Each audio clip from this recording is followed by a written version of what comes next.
Astrocass here, back with a quick little astrology update. This one is for the transits for February, and it's for my Virgo risings out there, so let's jump into it.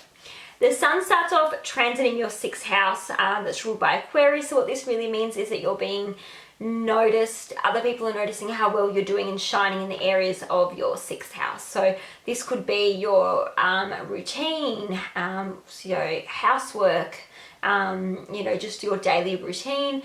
It can be your day-to-day work, the duties and tasks you actually do for work. Can be to do with your co-workers, pets, health and fitness. They all fall into that 6th house for you.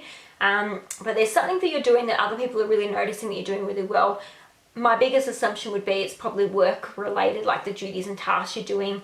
But definitely check out your natal chart and see how that's interacting with this transit for you. On the 19th of February, the sun will then transit your 7th house, which will just mean that you're being noticed for and shining in the areas of your close one-on-one relationships. So think marriage partners, romantic partners, business partnerships, close one-on-one relationships, which could be like best friends, anything like that, anyone that you're super close to.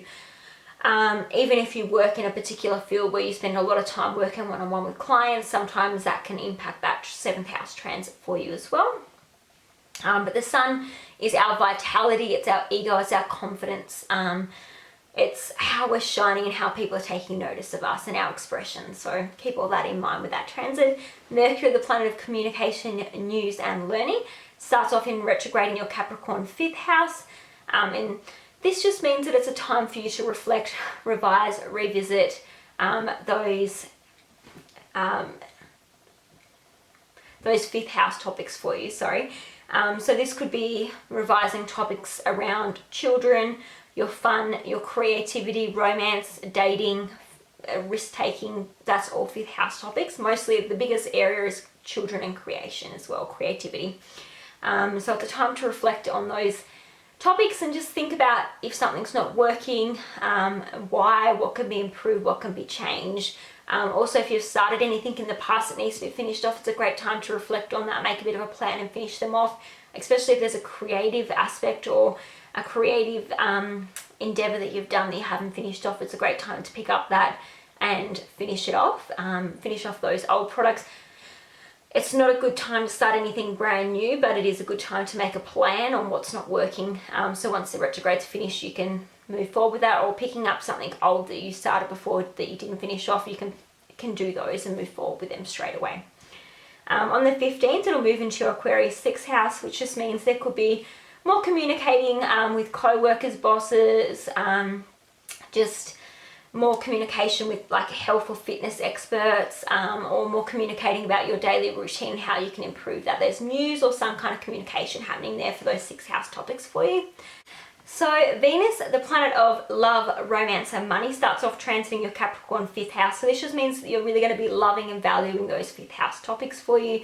So that's things like creativity, children, it's like dating, romance, risk-taking, pleasure, all of those sorts of fun 5th house topics. You're going to be finding a lot of pleasure and happiness in those areas. You might be spending more money on these things or making money in this way through this transit, because Venus does, rule the realm of money, romance and dating.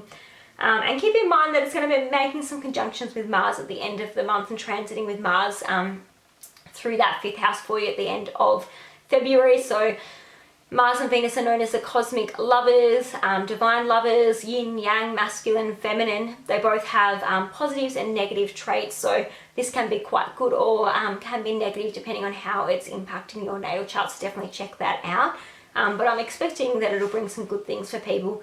And definitely remember that Venus rules 2 houses in your chart, and so does Mars. So definitely when you're trying to think about this transit on a more personal level, you have to look at that Capricorn 5th house, but then you've also got to look at Taurus and Libra, where that's ruled in your chart, and Aries and Scorpio as well, because they're all going to be, those 5 houses are all going to come into play with that transit there and those conjunctions.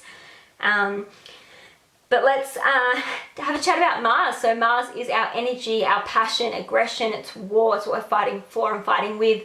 That starts off transiting your Capricorn 5th house. So this means you're putting a lot of energy and time into those 5th house topics. So thinking children, creativity, fun, romance, dating, risk-taking. There can be also conflict. Mars does rule like arguments, conflict, war. So on a negative side, there can be arguments maybe with children or arguments with people that you're dating, romance, those sorts of things. On a positive light, there can be a lot of passion and energy that you're putting into those areas in a really good way. But yeah, just keep in mind that Mars will make conjunctions with Venus and transit with Venus through the end of February.